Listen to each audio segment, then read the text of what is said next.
Hello everyone, welcome to my channel. Today topic is phase of banking in India, यानी India के अंदर किस time पर किस बैंक को एस्टेब्लिश किया गया था वो टॉपिक देखना है अपने को। तो सबसे पहले अपने को मीनिंग पता होना चाहिए कि बैंक क्या है। उसके बाद हम देखेंगे कि बैंक हैं क्या, बैंक का फेज क्या था इंडिया के अंदर और कितने टाइप्स के बैंक होते हैं। तो बैंक क्या है, बैंक वर्ड, ये वर्ड आया कहाँ से, मैंने इधर लिख दिया एक वर्ड बेंच। तो देखो बैंक वर्ड की उत्पत्ति हुई है इटली से। इटली के अंदर कुछ लोग यानी कुछ व्यापारी पैसे का लेन देन करते थे और पैसे का लेन देन करते थे बेंच और चेयर के ऊपर बैठ करके। इटली के कुछ व्यापारी पैसे का लेन देन करते थे बेंच के ऊपर बैठ करके, पैसे का एक्सचेंज करते थे। तो वही उस बेंच वर्ड से ही क्या वर्ड उत्पन्न हुआ है, बेंचेरी, बेंचेरी या फिर बेंची। इस बेंची या फिर बेंचेरी वर्ड से ही बैंक वर्ड की क्या हुई है, उत्पत्ति हुई है। एक अवधारणा और है कि बैंक क्या है, बैंक ग्रीक वर्ड है एक बैंक्यू, उस बैंक्यू वर्ड से बैंक की उत्पत्ति हुई है। तो अगर मैं आपको वन लाइन में बताऊं कि बैंक वर्ड आया कहाँ से है, बैंक वर्ड की दो अवधारणा है। एक है ग्रीक वर्ड बैंक्यू से बैंक वर्ड की उत्पत्ति हुई है। सेकंड, इटली के अंदर कुछ पर्सन क्या करते थे, पैसे का एक्सचेंज करते थे बेंच पे बैठ करके, और उस बेंच वर्ड से ही दो वर्ड निकले, बेंची या फिर बेंचेरी, और वहाँ से बैंक वर्ड की उत्पत्ति हुई है। अब हमें देखना है कि ये बैंक होते क्या हैं, बैंक की डेफिनेशन क्या है। Bank is a financial institution, bank एक फाइनेंशियल इंस्टीट्यूशन है which deal with deposit and advance and other related service. Bank एक फाइनेंशियल इंस्टीट्यूशन है जो या तो पैसे सबमिट करता है एंड क्या करता है, एडवांस देता है यानी लोन प्रोवाइड करता है, अदर रिलेटेड सर्विस और अदर सर्विस भी प्रोवाइड करता है। यानी बैंक एक फाइनेंशियल इंस्टीट्यूशन है जो लोगों की अमाउंट, जो पर्सन बैंक में पैसा सबमिट करवाना चाहता है उसके अमाउंट को सबमिट करता है, और जिस पर्सन को पैसे की रिक्वायरमेंट है उसको एडवांस या लोन प्रोवाइड करता है। साथ ही साथ बैंक का काम सिर्फ पैसे डिपॉजिट करना और लोन देना ही नहीं है, बल्कि साथ साथ कुछ सर्विस भी प्रोवाइड करता है। जैसे चेक क्लियरेंस की सर्विस है, जैसे कि चेक क्लियरेंस की सर्विस है कौन प्रोवाइड करता है, बैंक प्रोवाइड करता है। It receive money from those who want to save in the form of deposit and lend money to who need to it. यानी जिन लोगों को पैसे की रिक्वायरमेंट है उनको लोन देता है, और जो लोग अपनी सेविंग को क्या करवाना चाहते हैं, बैंक में सबमिट करवाना चाहते हैं, उनके अमाउंट को डिपॉजिट करता है। तो बैंक एक फाइनेंशियल इंस्टीट्यूशन है जो क्या करवाएगा, जो लोग अपनी अमाउंट को सेव करवाना चाहते हैं उनके अमाउंट डिपॉजिट करेगा बैंक में, और जिन लोगों को एडवांस में पैसे की रिक्वायरमेंट है, जिन लोगों को लोन चाहिए उनको लोन प्रोवाइड करता है, लेकिन साथ में कुछ रिलेटेड अदर सर्विसेज भी प्रोवाइड करता है, जैसे कि बिल डिस्काउंट करना, जैसे कि एलसी की फैसिलिटी देना, जैसे कि चेक क्लियर करना, ये सारी फैसिलिटी भी बैंक प्रोवाइड करता है। अब बात ये आती है कि सबसे पहला बैंक कौन सा था। मैं यहाँ पर इंडिया की बात नहीं कर रही, मैं पूरे वर्ल्ड की बात कर रही हूँ। सबसे पहला बैंक कौन सा ओपन हुआ था, फर्स्ट बैंक दे रखा था कि कासा डी सान जॉर्जियो 1148 में ओपन हुआ था। ये क्वेश्चन, दोनों क्वेश्चन पूछे जा चुके हैं। पहला बैंक कौन सा था, पहला बैंक 1148 में ओपन हुआ था, कासा डी सान जॉर्जियो बैंक। फिर दे रखा था कि फर्स्ट पब्लिक बैंक कौन सा था। पहला पब्लिक बैंक की पूछा जाए तो बैंक ऑफ वेनिस पहला पब्लिक बैंक था जो 1157 में खुला था। तो दो क्वेश्चन है यहाँ पर मोस्ट इंपॉर्टेंट। इस स्लाइड में अगर काम की कोई चीज़ है तो ये दोनों चीज़ है। पहला बैंक कौन सा ओपन किया था, कासा डी सान जॉर्जियो 1148 में। पहला पब्लिक सेक्टर का बैंक कौन सा था, बैंक ऑफ वेनिस 1157 में ओपन किया था। और बैंक वर्ड की उत्पत्ति ग्रीक वर्ड बैंक्यू से हुई है। और बैंक है क्या, बैंक एक फाइनेंशियल इंस्टीट्यूशन है जो लोगों की सेविंग को डिपॉजिट करता है, और जिन लोगों को पैसे की नीड है उनको लोन के तौर पर, एडवांस के तौर पर पैसे उधार देता है। और अदर सर्विस भी प्रोवाइड करता है, जैसे मैंने आपको बता दिया था। अब हम देखेंगे कि phase of banking in India, यानी इंडिया के अंदर कौन कौन से बैंक कब कब एस्टेब्लिश किए गए थे। देखो,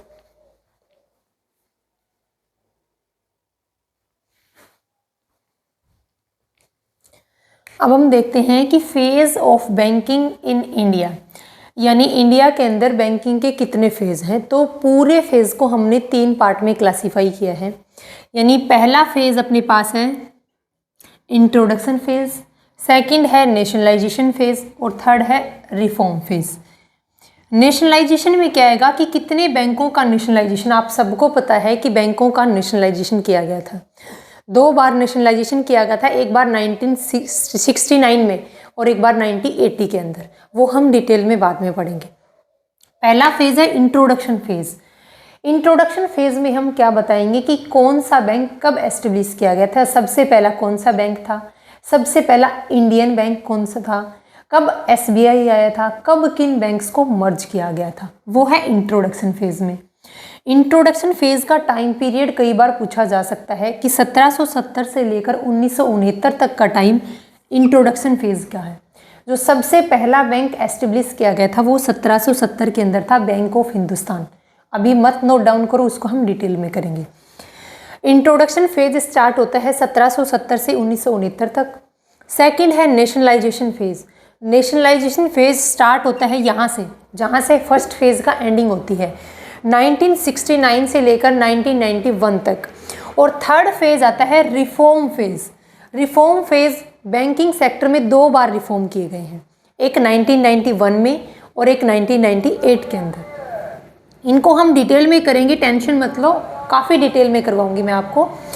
बट रिफॉर्म फेज का टाइम पीरियड क्या है, 1991 से लेकर के, यानी जब एलपीजी आ गया था, लिबरलाइजेशन, प्राइवेटलाइजेशन, ग्लोबलाइजेशन, वहाँ से लेकर के एट प्रेजेंट तक बैंकिंग सेक्टर में रिफॉर्म चल ही रहे हैं, यानी कुछ ना कुछ बेटर करने की कोशिश कर रहे हैं।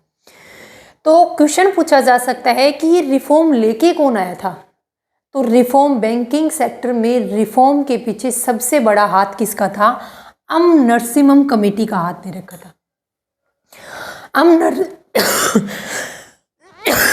सॉरी, बैंकिंग सेक्टर में काफ़ी योगदान रहा है इस पर्सन का, एम नरसिम्हम का।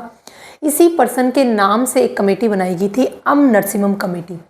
इस कमेटी की सिफारिश के आधार पर बैंकिंग सेक्टर में 2 बार रिफॉर्म किए गए थे, एक बार 1991 के अंदर और एक बार 1998 के अंदर। इन तीनों फेज़ को अब हम डिटेल में डिस्कस करेंगे। पहले यहाँ से और टिल एंड तक आपको इस वीडियो को पहले कंप्लीट देखना है, बाद में नोट डाउन करना है। क्यों?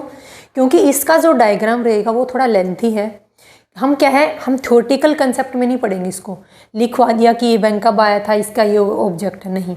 हम इन तीनों फेज़ को क्या करेंगे, इन तीनों फेज़ को हम एक पूरे डायग्राम में देखेंगे, पूरा इसका एक डायग्राम बनाएंगे, उसके बाद ही आप नोट डाउन करना, पहले आप इस वीडियो को कंप्लीट देखना। तो बैंकिंग सेक्टर में 3 फेज़ हैं। पहला इंट्रोडक्शन फेज़ 1770 से लेकर 1969 तक। सेकंड फेज़ है नेशनलाइजेशन फेज़ 1969 से लेकर 1991 तक।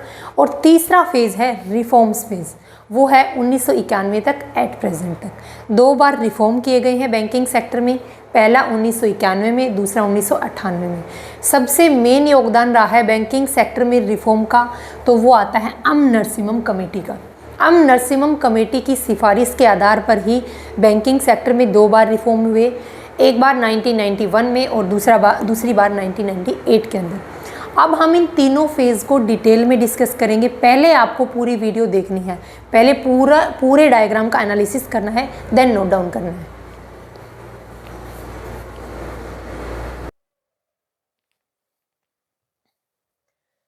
अब हम स्टार्ट करते हैं फर्स्ट फेज़ इंट्रोडक्शन फेज़ से। इंट्रोडक्शन फेज़ 1770 से लेकर 1969 तक चला था। अब इस फेज़ को कैसे नोट डाउन करना है आपको नोटबुक में, बाद में नोट डाउन करना, पहले देखो। मैं यहाँ से इस फेज़ को स्टार्ट कर रही हूँ और ये फेज़ क्या है, यहाँ तक ऐसे चलता रहेगा। मैं इस लाइन का यूज़ करूँगी ताकि हम क्या है, इस लाइन के थ्रू अलग अलग क्लासिफिकेशन कर पाएंगे। सबसे पहले यहाँ से फेज़ स्टार्ट हुआ 1770 से, तो पहली बार जो पहला बैंक एस्टेब्लिश किया गया था वो 1770 के अंदर एस्टेब्लिश किया गया था। बैंक का नाम था बैंक ऑफ हिंदुस्तान। क्वेश्चन पूछा जा चुका है कि पहला बैंक जो एस्टेब्लिश किया था इंडिया के अंदर वो था बैंक ऑफ हिंदुस्तान। कब किया गया था एस्टेब्लिश? 1770 के अंदर। लेकिन इस बैंक का लिक्विडेशन कितने टाइम बाद हो गया? 1829 से लेकर के 32 तक, 1829 से 32 तक इस बैंक का लिक्विडेशन हो गया। बनाया कब था बैंक को? 1770 में बैंक ऑफ हिंदुस्तान। लिक्विडेशन कब हुआ?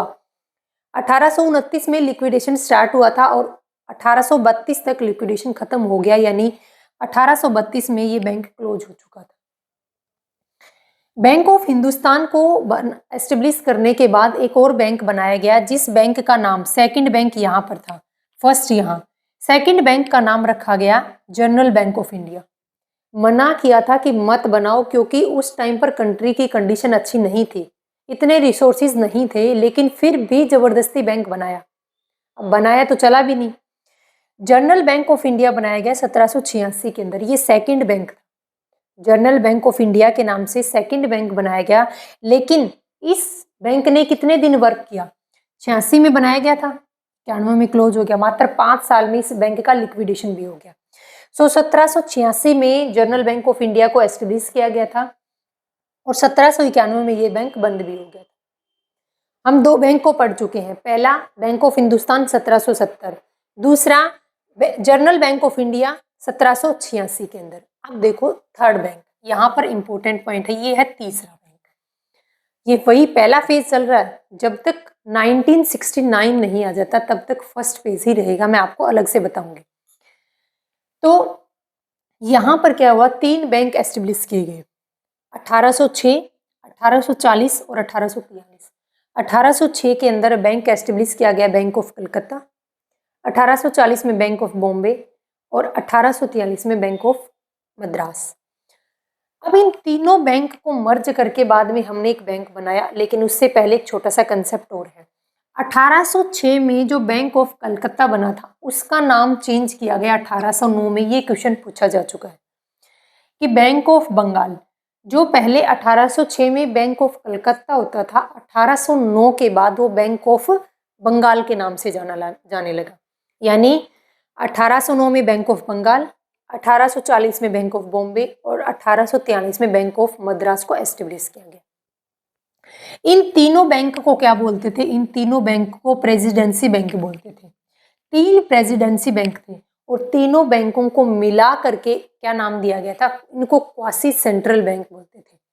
हर एक कंट्री का अपना अलग सेंट्रल बैंक होता है, तो उस टाइम पर ये तीनों बैंक को हम सेंट्रल बैंक तो नहीं बोल सकते थे, बट इनको टैग दिया गया था क्वासी सेंट्रल बैंक का।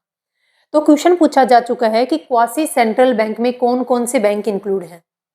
बैंक ऑफ बंगाल, बॉम्बे और मद्रास, इन तीनों बैंक को क्वासी सेंट्रल बैंक बोला गया था और तीनों बैंक क्या है? Presidency bank. ठीक है, फिर क्या किया? इन तीनों बैंक को, बैंक ऑफ बंगाल, बॉम्बे और मद्रास, इन तीनों बैंक को मर्ज करके एक बैंक बनाया गया। उस बैंक का नाम रखा गया इंपीरियल बैंक ऑफ इंडिया। मर्ज कब किया गया? मर्ज किया गया 1921 के अंदर। मोस्ट इंपोर्टेंट पॉइंट है, हर एक पॉइंट को नोट करना है आपको। 1921 के अंदर इन तीनों बैंकों को मर्ज किया गया और नाम रखा गया इंपीरियल बैंक ऑफ इंडिया। ठीक है, अब ये मर्ज किसके कहने पर किए थे? 3 बैंक को मर्ज करके एक बैंक बना दिया इंपीरियल बैंक ऑफ इंडिया। किसके कहने पर मर्ज किए थे? J.M. केन्स के कहने पर। J.M. केन्स के कहने पर इन तीनों बैंक को मर्ज करके एक बैंक बना दिया गया इंपीरियल बैंक ऑफ इंडिया। कब की कहानी है? 1921 की कहानी है। इसी इंपीरियल बैंक ऑफ इंडिया का नाम चेंज करके 1955 में क्या कर दिया? SBI bank, state bank of India. तो SBI बैंक के लिए एस्टेब्लिशमेंट की ये डेट है। ये पूरे क्या हैं? ये तीनों बैंक सारे मर्ज कर आके एक नाम रखा गया स्टेट बैंक ऑफ इंडिया। तो कहानी यहाँ से स्टार्ट है, पीछे से SBI बैंक की, लेकिन SBI बैंक की नींव रखी गई थी 1955 के अंदर। इंपीरियल बैंक ऑफ इंडिया का नाम चेंज करके 1955 में स्टेट बैंक ऑफ इंडिया कर दिया गया। 1956 के अंदर SBI बैंक का क्या कर दिया? नेशनलाइजेशन कर दिया। और 1960 के अंदर क्या हुआ था, इस एसबीआई बैंक की 7 सब्सिडरी बैंक ऐड किए गए थे। यानी एक एसबीआई बैंक के साथ में 7 एसोसिएट बैंक थे जो अलग अलग सेक्टर में उनकी मदद कर रहे थे। ये 7 एसोसिएट बैंक ओपन किए गए थे जो एसबीआई की मदद करते थे, यानी ये इसका एक तरीके से असिस्टेंट का काम करते थे। तो वापस से बताऊं, 3 बैंक थे, बैंक ऑफ बंगाल, बॉम्बे और मद्रास, तीनों को मर्ज करके एक बैंक बनाया गया 1921 में, इंपीरियल बैंक ऑफ इंडिया। उसके बाद इसी इंपीरियल बैंक ऑफ इंडिया का नाम चेंज करके 1955 में एसबीआई बैंक रखा। 1956 में एसबीआई का नेशनलाइजेशन हुआ और 1960 के अंदर एक एसबीआई बैंक की 7 एसोसिएट ओपन किए गए। अब आपको कैसे नोट डाउन करना है बाद में करना, बट जब भी नोट डाउन करो तो मैं अभी आपको 7 एसोसिएट बताऊंगी एसबीआई बैंक की। एट प्रेजेंट क्या एसबीआई बैंक की कोई एसोसिएट है, कोई सब्सिडरी है? नहीं। तो पहले मैं 7 एसोसिएट बताऊंगी एसबीआई बैंक, फिर मैं बताऊंगी कि इन एसोसिएट्स को, इन सब्सिडरी बैंक्स को कब मर्ज किया गया और किस बैंक में मर्ज किया गया वो भी बताऊंगी। तो जो मैं अब नोट डाउन कराऊंगी आगे वो 1969 के नीचे नोट डाउन करना है। जब नेक्स्ट फेज आएगा तो मैं यहाँ पर डॉट लगा के आपको आगे बताऊंगी। मतलब आपको इसे आगे नोट डाउन नहीं करना, बट इसी 1960 के नीचे नोट डाउन करना है, ठीक है।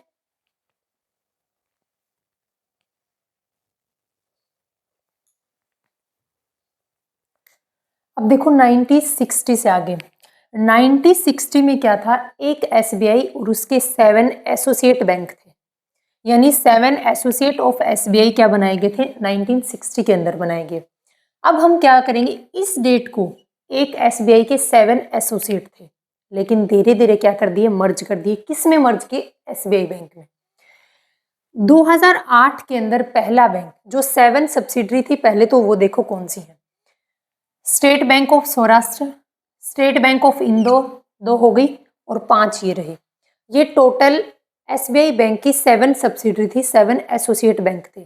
तो इन 7 को नोट कर लेना, 1, 2 और 5 ये रहे, ये 7 एसोसिएट बैंक थे। लेकिन 2008 में क्या किया, पहली बार स्टेट बैंक ऑफ सौराष्ट्र को एसबीआई बैंक में मर्ज कर दिया गया।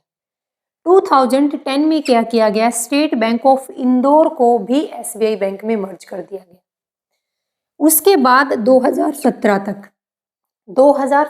तक एक एसबीआई बैंक था, साथ में 5 उसकी एसोसिएट थी।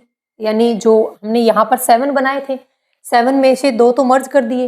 ये क्वेश्चन आ चुके हैं दोनों कि स्टेट बैंक ऑफ सौराष्ट्र को 2008 में मर्ज किया गया और 10 में स्टेट बैंक ऑफ इंदौर को मर्ज किया गया।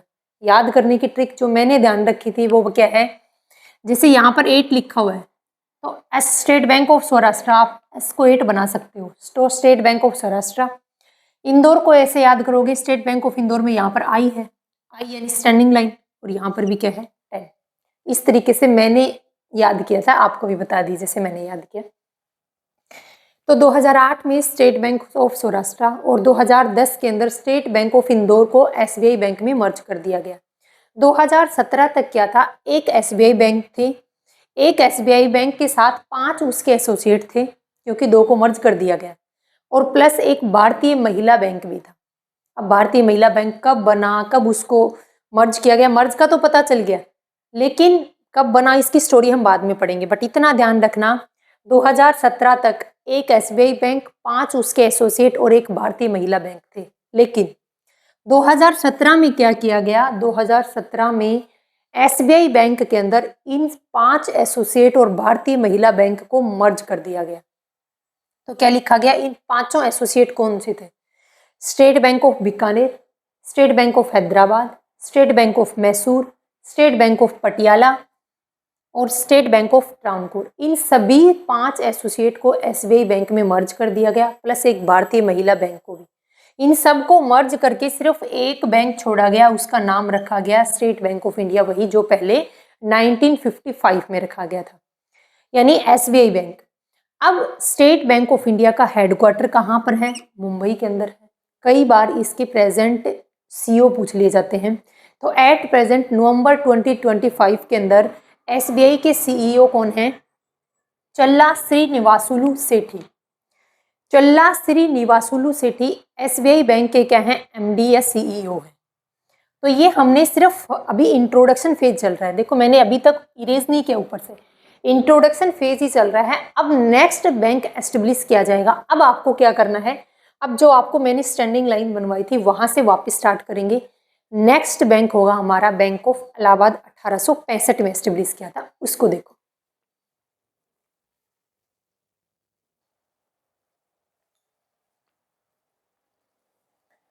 अब इंट्रोडक्शन फेज में नेक्स्ट बैंक एस्टेब्लिश किया गया 1865 के अंदर, बैंक ऑफ इलाहाबाद।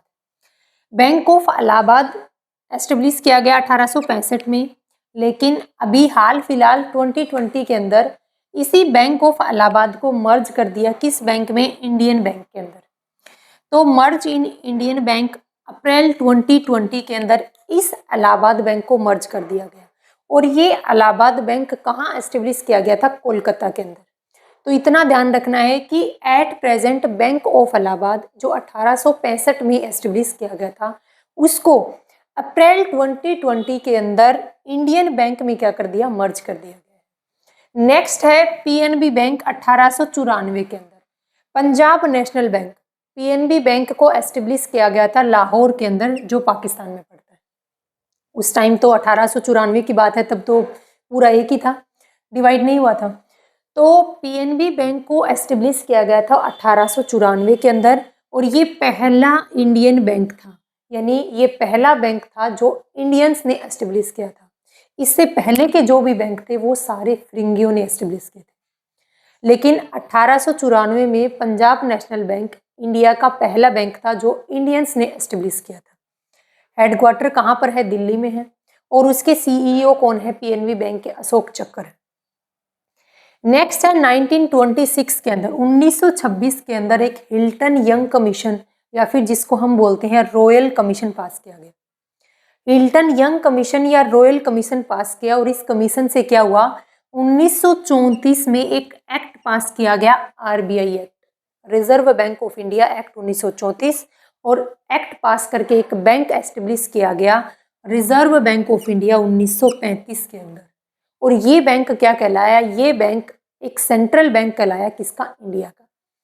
तो रिजर्व बैंक ऑफ इंडिया 1934 में एक्ट पास किया गया था, और 1935 के अंदर इसको एस्टेब्लिश किया गया था। अब बात ये आती है कि क्या ये सिर्फ इंडिया का ही सेंट्रल बैंक था। 1934 की बात है, क्योंकि कंट्री तो आज़ाद नहीं हुई थी इस टाइम पर, इंडिपेंडेंस नहीं हुई थी, तो क्या ये सिर्फ इंडिया का ही सेंट्रल बैंक था। इसको हम डिटेल में डिस्कस करेंगे आरबीआई वाली वीडियो में। हम एक सेपरेट वीडियो बनाएंगे किसके ऊपर, RBI, reserve bank of India में। उसमें हम डिस्कस करेंगे कि आरबीआई बैंक इंडिया का सेंट्रल बैंक होने के साथ साथ किन अदर कंट्री का भी सेंट्रल बैंक था। बट यहाँ इतना ध्यान रखना, आरबीआई यानी रिजर्व बैंक ऑफ इंडिया को एस्टेब्लिश करने के लिए कौन सा कमीशन पास किया गया था, हिल्टन यंग कमीशन या फिर जिसको बोलते हैं रॉयल कमीशन। 1934 में एक्ट है, और 1935 में आरबीआई को एस्टेब्लिश कर दिया। 1949 के अंदर आरबीआई को क्या कर दिया, नेशनलाइज्ड कर दिया था। इंडिया का पहला बैंक जिसको नेशनलाइज्ड किया गया था वो था रिजर्व बैंक ऑफ इंडिया 1949 के अंदर। आप बोलोगे, अब आपके दिमाग में आया होगा कि थोड़ी देर पहले आपने बताया था कि एसबीआई बैंक का नेशनलाइजेशन कर दिया। आप डेट देखो उसकी क्या है, एसबीआई बैंक का नेशनलाइजेशन कब किया था, आप उसकी डेट देख लो एक बार, 1956 में हुआ था, और यहाँ तो 1949 चल रहा है। ठीक है, तो सबसे पहला बैंक जिसका नेशनलाइजेशन किया गया था वो है सेंट्रल बैंक यानी रिजर्व बैंक ऑफ इंडिया, जिसका हेडक्वार्टर कहाँ पे है, मुंबई में है। और जिसके, अब देखो अदर बैंक में क्या होते हैं, सीईओ, लेकिन सेंट्रल बैंक में सीईओ और एमडी नहीं होते, बल्कि सेंट्रल बैंक का क्या होता है, गवर्नर होता है। सेंट्रल बैंक का एट प्रेजेंट गवर्नर कौन है, संजय मल्होत्रा है, और उसका हेडक्वार्टर मुंबई के अंदर है। ये क्वेश्चन डायरेक्ट पूछे जाते हैं यहाँ से, स्ट्रेट फॉरवर्ड क्वेश्चन। उसके बाद क्या है, 1949 के अंदर एक एक्ट बनाया गया, एक्ट था बैंकिंग कंपनी एक्ट। वर्ड क्या यूज हुआ यहाँ पर, कंपनी। सभी बैंक्स के ऊपर एक्ट अप्लाई होता था, बैंकिंग कंपनी एक्ट। देखो आरबीआई का अपना अलग एक्ट पास किया गया, क्योंकि ये तो सेंट्रल बैंक है। बाकी सभी कॉमर्शियल बैंक के लिए एक एक्ट पास किया गया, बैंकिंग कंपनी एक्ट 1949। लेकिन यहाँ पर कंपनी वर्ड यूज होने की वजह से लोगों का क्या था, लोगों का विश्वास कम हुआ। लोगों ने विश्वास कम हुआ कि कंपनी क्या है, क्या भरोसा है, क्या भरोसा है कि कल को मतलब छोड़ के चली जाए तो ये बैंक को। तो कोई मतलब लोगों की विश्वास की कमी हो गई थी यहाँ पर बैंक्स के ऊपर, बैंकों के ऊपर लोग विश्वास करना छोड़ गए थे। इसीलिए 1 मार्च 1969 को इस बैंकिंग कंपनी एक्ट का नाम बदल के क्या रखा गया, बैंकिंग रेगुलेशन एक्ट, और 1966 अटैच नहीं किया गया, बल्कि क्या रखा गया 1949। तो सभी कॉमर्शियल बैंक के ऊपर एक एक्ट अप्लाई होता है, वो एक्ट है बैंकिंग रेगुलेशन एक्ट 1949। 1966 में सिर्फ अमेंडमेंट हुआ था कि इस कंपनी वर्ड को हटा दिया और हटा करके यहाँ पर एक रेगुलेशन वर्ड ऐड किया गया था, बस इतना ध्यान रखना।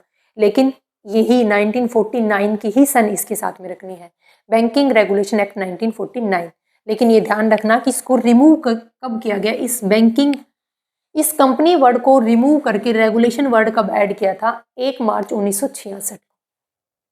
तो 1949 तक देखो पहला फेज अपना था 1770 से 1969 तक, ये पहला अपना फेज फिनिश हो चुका है।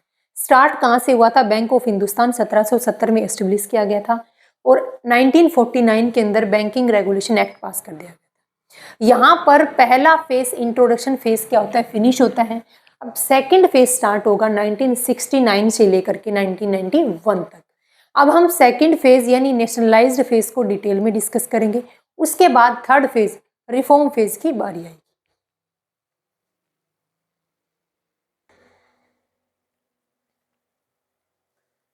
अब देखो सेकंड फेज स्टार्ट हुआ था 1969 से लेकर के 1991 तक।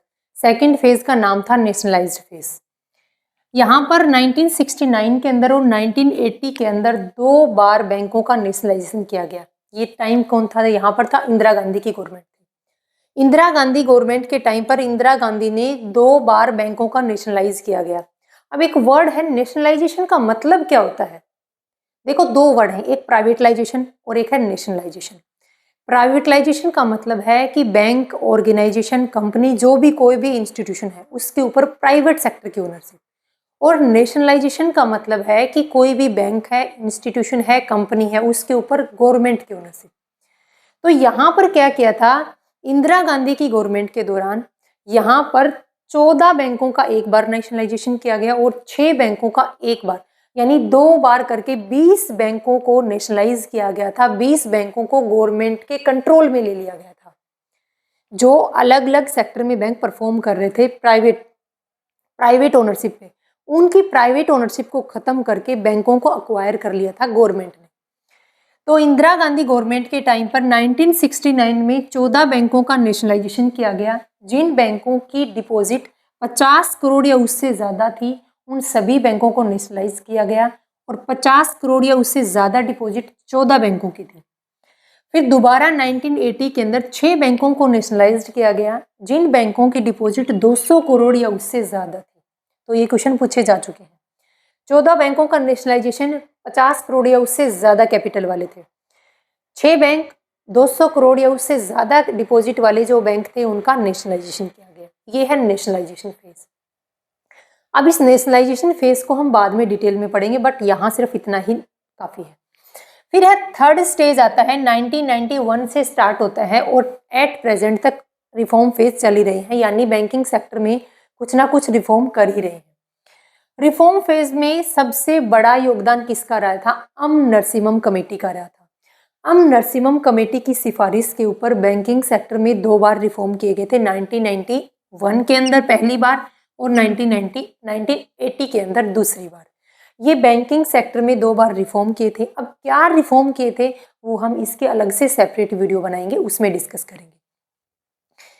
इसके ये जो टॉपिक है ना बैंक से रिलेटेड, जैसे बैंकिंग सेक्टर में रिफॉर्म हुआ था, नॉन परफॉर्मिंग एसेट्स क्या होती हैं, या फिर बैंक से रिलेटेड अदर छोटी छोटी टर्म होते हैं जैसे यूनिवर्सल बैंकिंग क्या है, पैरा बैंकिंग क्या है, इन सभी छोटे छोटे टॉपिक को हम मिसलेनियस टॉपिक में डिस्कस करेंगे।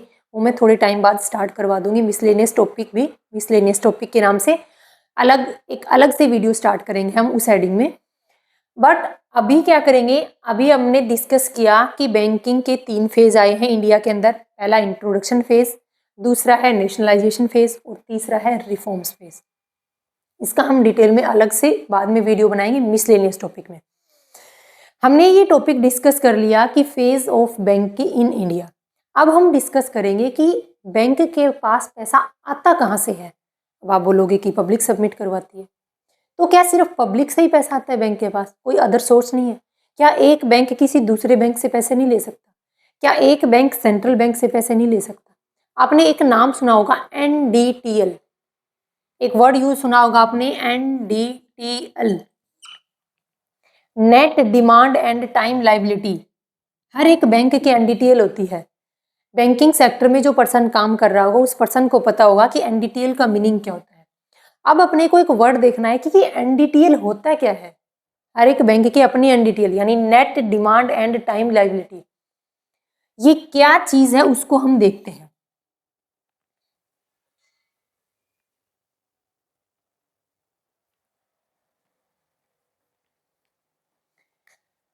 अब हम देखते हैं कि बैंक की NDTL का मतलब क्या है। पहले इसकी फुल फॉर्म देखो, net demand and time liability.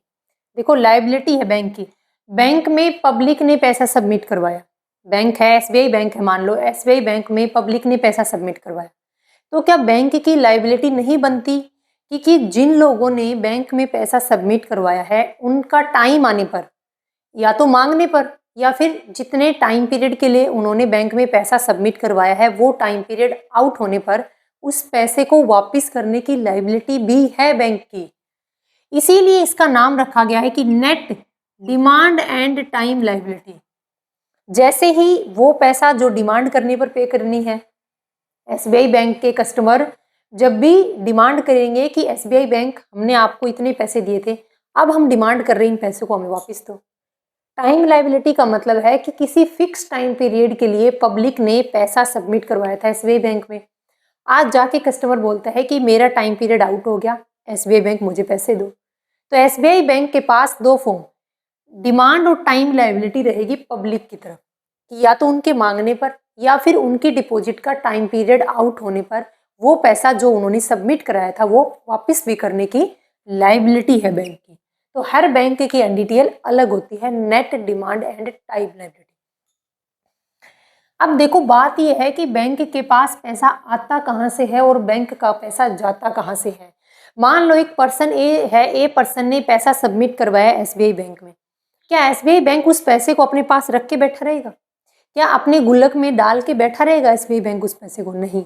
SBI bank में जितनी भी अमाउंट डिपॉजिट हुई है, जिन भी लोगों ने पैसा सबमिट करवाया है, बैंक क्या करेगा, जिन लोगों को लोन की रिक्वायरमेंट है उनको पैसा देगा लोन या एडवांस के तौर पर, कुछ अमाउंट अपने पास रखेगा सिक्योर, और कुछ अमाउंट बाकी की बची हुई अमाउंट को आगे इन्वेस्ट कर देगा। तो बैंक के पास पैसा आता कहाँ से है पहले वो देखो। सबसे पहला बैंक के पास पैसा आता है पब्लिक डिपॉजिट का, यानी जो पब्लिक डिपॉजिट करवाती है, जो सभी इंडिविजुअल अपना पैसा बैंक में डिपॉजिट करवाते हैं। पब्लिक बैंक में दो फॉर्म में पैसा डिपॉजिट कराती है, in the form of CASA और in the form of FDRD। इसका मतलब क्या है, current account and saving account. एक पर्सन पैसा सबमिट करवा रहा है बैंक में, या तो वो अपना पैसा करंट अकाउंट में या फिर सब सेविंग अकाउंट के थ्रू अपना पैसा बैंक में सबमिट करवा रहा है, या फिर इन the form of FDRD, fix deposit और रिकरिंग डिपॉजिट। फिक्स डिपॉजिट एक टाइम पीरियड के लिए, देखो FD और RD ये दोनों क्या है बैंक की, ये दोनों है बैंक की टाइम लाइबिलिटी। और करंट अकाउंट और सेविंग अकाउंट की जो लाइबिलिटी है वो बैंक की है डिमांड लाइबिलिटी। देखो यहाँ पर डिमांड लाइबिलिटी और क्या है, टाइम लाइबिलिटी, यही है। इसीलिए इसका नाम NDTL रखा गया है, net demand and time liability. अब देखो क्या है, पब्लिक से पैसा बैंक के पास दो फॉर्म में आता है, करंट अकाउंट और सेविंग अकाउंट की फॉर्म में, जिसको हम बोलते हैं बैंक की डिमांड लाइबिलिटी। दूसरा इन the form of FDRD, fix deposit and recurring deposit, जिसको हम बैंक की बोलते हैं टाइम लाइबिलिटी। इसका टाइम पीरियड आउट होने पर बैंक पेमेंट करेगा, और ये जैसे ही कस्टमर डिमांड करेगा उसकी पेमेंट कर देगा, यानी डिमांड लाइबिलिटी। क्या सिर्फ पब्लिक से ही पैसा आता है बैंक के पास? नहीं, एक बैंक किसी दूसरे बैंक से भी पैसा ले सकता है जब उसको रिक्वायरमेंट हो। तो अदर बैंक से भी बैंक के पास में क्या आता है, पैसा आता है। जैसे SBI बैंक को पैसे की रिक्वायरमेंट है, PNB बैंक को बोलता है दोस्त मेरे को पैसे की रिक्वायरमेंट है दो, तो क्या PNB बैंक पैसा नहीं देगा? PNB बैंक पैसा देगा। ICICI बैंक से पैसा ले सकता है। तो एक बैंक किसी दूसरे बैंक से भी पैसा ले सकता है। वो पैसा 3 तरीके से ले सकता है। ओवरनाइट यानी सिर्फ एक नाइट के लिए पैसा, शॉर्ट टर्म यानी सिर्फ एक वीक के लिए पैसा, और लॉन्ग टर्म 6 मंथ के लिए पैसा। यहाँ पर है वीक और यहाँ पर क्या था, डे। सिर्फ एक नाइट के लिए पैसा ले रहा है। यानी बहुत बैंकों को पैसे की रिक्वायरमेंट क्यों होती है? बैंकों को पैसे की रिक्वायरमेंट है किसी अपनी ऐसी लाइबिलिटी को पे करना है।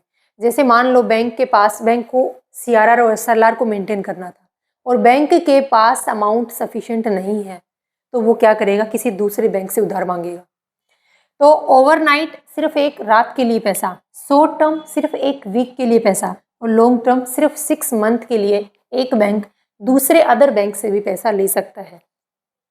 तो ये सेंट्रल बैंक का रोल क्या है? सेंट्रल बैंक तो सभी बैंक का हेड है, सभी बैंक का प्रिंसिपल बैंक है। तो क्या सेंट्रल बैंक से पैसा नहीं मिलेगा बैंक को? हाँ जी, मिलेगा। तो सेंट्रल बैंक से भी, मान लो SBI बैंक था इधर, SBI बैंक पैसे मांगने जाता है PNB बैंक के पास, मना कर देता। PNB बैंक बोलता है मैं नहीं दूंगा। फिर जाता ICICI बैंक के पास, ICICI बैंक भी बोलता है मेरे को नहीं देना तेरे को अमाउंट। HDFC बैंक के पास जाता, कोई बैंक SBI बैंक को पैसे नहीं देता। तो क्या SBI बैंक के सारे रास्ते क्लोज हैं? SBI बैंक के सारे रास्ते क्लोज होने के बाद भी एक रास्ता ओपन है, कौन सा? सेंट्रल बैंक का। तो एक बैंक को सेंट्रल बैंक से भी पैसा मिल सकता है। पब्लिक डिपॉजिट, अदर बैंक्स और सेंट्रल बैंक, इन सब से पैसा जो आता है उस पैसे को क्या बोलते हैं? Net demand and time liability. अब क्या करेंगे, इस net demand and time liability, ये जो पैसा बैंक के पास है, बैंक इस पैसे का करेगा क्या? सबसे पहले CRR, SLR और लोन, और बाकी की जो बची अमाउंट है उसको बैंक इन्वेस्ट कर देता है। तो देखो CRR क्या होती है? Cash reserve ratio. ये वो अमाउंट है जो हर एक बैंक को RBI के पास में इन द फॉर्म ऑफ कैश में रखनी कंपलसरी है। मैंने क्या बोला? Cash reserve ratio. ये वो अमाउंट है जो हर एक बैंक RBI बैंक के पास में इन द फॉर्म ऑफ कैश में सबमिट करवानी कंपलसरी है। अब इसकी रेट क्या है वो बाई मंथली डिसाइड होती रहती है, but CRR, SLR, bank rate, repo rate, reverse repo rate, इन सबको हम डिटेल में डिस्कस करेंगे। ये जो कल वीडियो आने वाली है उससे नेक्स्ट वीडियो आएगी किसकी? RBI बैंक की, उसमें डिस्कस करेंगे। बस अभी इतना ध्यान रखना कि एक बैंक को CRR के तौर पर पैसा रखना पड़ता है RBI के पास में इन द फॉर्म ऑफ कैश। एक बैंक को SLR के फॉर्म में, स्टैच्यूटरी लिक्विडिटी रेशियो, ये पैसा रखना पड़ता है बैंक को खुद के पास में इन the form of cash, in the form of gold, in the form of marketable securities. SLR क्या है? Statutory liquidity ratio. ये वो अमाउंट है जो एक बैंक अपने पास रखेगा, यानी bank self in the form of, bank ये अमाउंट खुद के पास रखेगा, और कैश के फॉर्म में, गोल्ड के फॉर्म में और मार्केटेबल सिक्योरिटी के फॉर्म में। लेकिन CRR हमेशा कैश फॉर्म में जाती है RBI बैंक के पास। SLR बैंक के पास खुद के पास रहता है, लेकिन इन the form of cash, gold and marketable securities. तीसरा पॉइंट है कि बैंक का पैसा जाता कहाँ से है। अब कुछ अमाउंट जैसे ये CRR, SLR 5, 6, 7%, इससे ज़्यादा नहीं रहती। इतनी अमाउंट तो सबमिट करवा दी इस NDTL का, बाकी अमाउंट कहाँ जाएगी? बाकी अमाउंट बैंक लोन भी तो देता है ना। बैंक लोन कैसे देगा? बैंक लोन में जो ध्यान रखनी है, बैंक लोन देता है जिस पर्सन को नीड होती है उसको देगा। प्रायोरिटी सेक्टर के लिए हर एक बैंक के लिए बोला गया है कि आप जितना भी लोन प्रोवाइड करोगे उस लोन का 40% किसको जाना चाहिए? Priority sector lending. Priority sector को लैंडिंग दोगे मतलब एग्रीकल्चर, रूरल एरिया के अंदर प्रायोरिटी सेक्टर को लैंडिंग करोगे आप, जितना भी लोन प्रोवाइड करोगे उसका 40%। और ये RRB 75% मैंने क्यों लिखा? RRB रीजनल रूरल बैंक के लिए ये लिमिट रखी गई है कि आप जितना भी लोन प्रोवाइड करोगे वो लोन प्रायोरिटी सेक्टर लैंडिंग को, लोन की टोटल अमाउंट का 75% किसको दोगे? प्रायोरिटी सेक्टर लैंडिंग को दोगे। और बाकी जो बची हुई अमाउंट है आपकी लोन की, वो आप किसी भी सेक्टर में दो, आप इंडस्ट्री को दो, आप सर्विस सेक्टर में दो, किसी भी सेक्टर में प्रोवाइड करो। बट बैंक को प्रायोरिटी सेक्टर लैंडिंग की रेट रखी गई है 40%, और RRB यानी रीजनल रूरल बैंक के केस में रखी गई है 75% रेट। बाकी जितनी भी अमाउंट बचती है बैंक क्या करते हैं? अलग अलग जगह उसको इन्वेस्ट करते हैं और वहाँ से इनकम जनरेट करते हैं। क्योंकि बैंकों को हमने जो अमाउंट सबमिट करवाई है हमने जो अमाउंट सबमिट करवाई थी बैंक में उसको उसके ऊपर लोन भी तो उसके ऊपर इंटरेस्ट भी तो पे करेगा बैंक। बैंक पैसा कहाँ से लाएगा? क्योंकि बैंक कुछ अमाउंट को CRR, कुछ अमाउंट SLR, कुछ अमाउंट का लोन प्रोवाइड करके कुछ अमाउंट को इन्वेस्ट कर देता है। तो ये पॉइंट अपने को ध्यान रखना है कि डिमांड लायबिलिटी क्या होती है। बैंक की डिमांड लायबिलिटी दो हैं, करंट अकाउंट और सेविंग अकाउंट की फॉर्म में जो पैसा है, टाइम लायबिलिटी यानी FD फिक्स डिपॉजिट और रिकरिंग डिपॉजिट की फॉर्म में जो पैसा बैंक में सबमिट है उसको बैंक की टाइम लायबिलिटी बोलते हैं। तो ये हमने देखा कि NDTL क्या है और हमने phase of banking in India को डिस्कस किया डिटेल में। ये टॉपिक अपना यहाँ होता है फिनिश। नेक्स्ट वीडियो में हम देखेंगे classification of banks, most important topic है, काफ़ी डिटेल में करेंगे कि बैंकों का क्लासिफिकेशन हम कैसे करेंगे। बैंक का क्लासिफिकेशन होगा ओनरशिप के बेस पर, बैंक का क्लासिफिकेशन होगा उनके फंक्शन के बेस पर। तो नेक्स्ट वीडियो में हम क्लासिफिकेशन ऑफ बैंक्स को डिटेल में डिस्कस करेंगे। And today topic is finish. Thank you.